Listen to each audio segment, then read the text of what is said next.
अस्सलाम वालेकुम my YouTube family, कैसे हैं आप सब लोग। उम्मीद है कि सब लोग ठीक ठाक होंगे।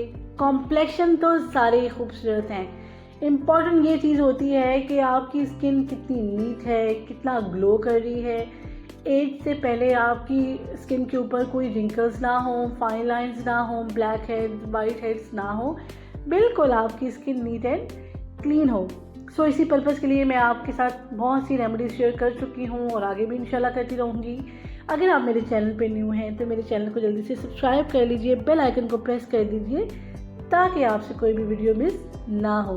तो चलते हैं आज की रेमेडी की तरफ। सबसे पहले ले लेंगे हम 2 टेबलस्पून साबूदाना। साबूदाना भी लोग कहते हैं, साबूदाना भी कहते हैं। ये न्यू स्किन को प्रमोट करता है, रिंकल्स, फाइन लाइंस को रिड्यूस करता है। न्यू स्किन जो होती है वो हेल्दी होती है, ग्लोइंग होती है। सो हमारे यहाँ होता ये है कि हम लोग अपनी स्किन का ख्याल रखना तब स्टार्ट करते हैं जब स्किन बिल्कुल डैमेज हो जाती है, पिगमेंटेशन आ चुकी होती है, रिंकल्स, फाइन लाइंस आ चुकी होती हैं, तब हमें ख्याल आता है कि हमने अपनी स्किन का भी ख्याल रखना है। सो इसको हम अच्छे से ग्राइंड कर लेंगे और एक पाउडर फॉर्म में इसको ले आएंगे।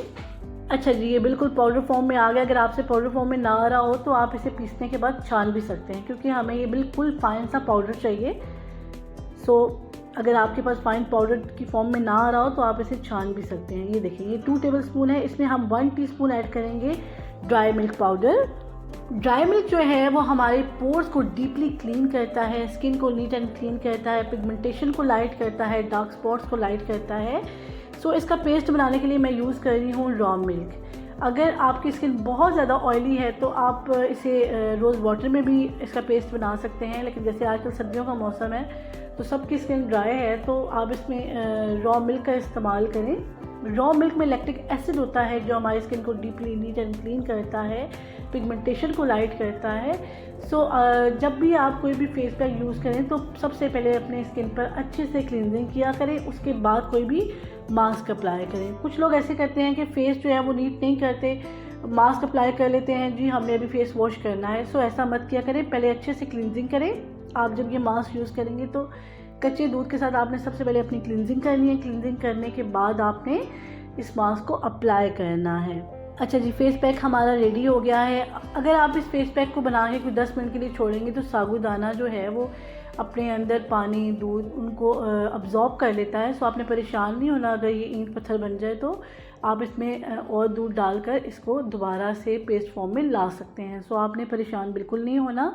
अप्लाई करने का मेथड ये है कि आपने अपने नीट एंड क्लीन फेस पे सबसे पहले आपने क्लींजिंग करनी है कच्चे दूध के साथ, उसके बाद आपने अपने फेस पर इसको अप्लाई करना है। अप्लाई करने के बाद ये आहिस्ता आहिस्ता जब ड्राई होगा तो आपको अपनी स्किन के अंदर एक खिंचाव महसूस होगा। सो आपने बात बिल्कुल नहीं करनी, ना ही उस वक्त आपने कोई हंसना है या किससे बात नहीं करनी।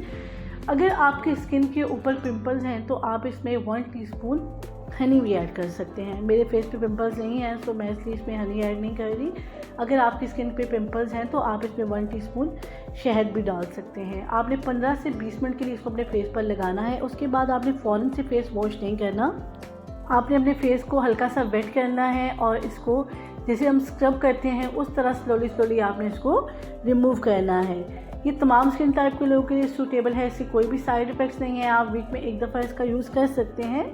मुझे उम्मीद है कि आपको मेरी आज की रेमेडी अच्छी लगी होगी। अगर आपको मेरी आज की रेमेडी अच्छी लगी है तो जल्दी से मेरे चैनल को सब्सक्राइब कर लीजिए, बेल आइकन को प्रेस कर दीजिए और मुझे नेक्स्ट वीडियो तक के लिए इजाज़त दीजिए। अल्लाह हाफिज़।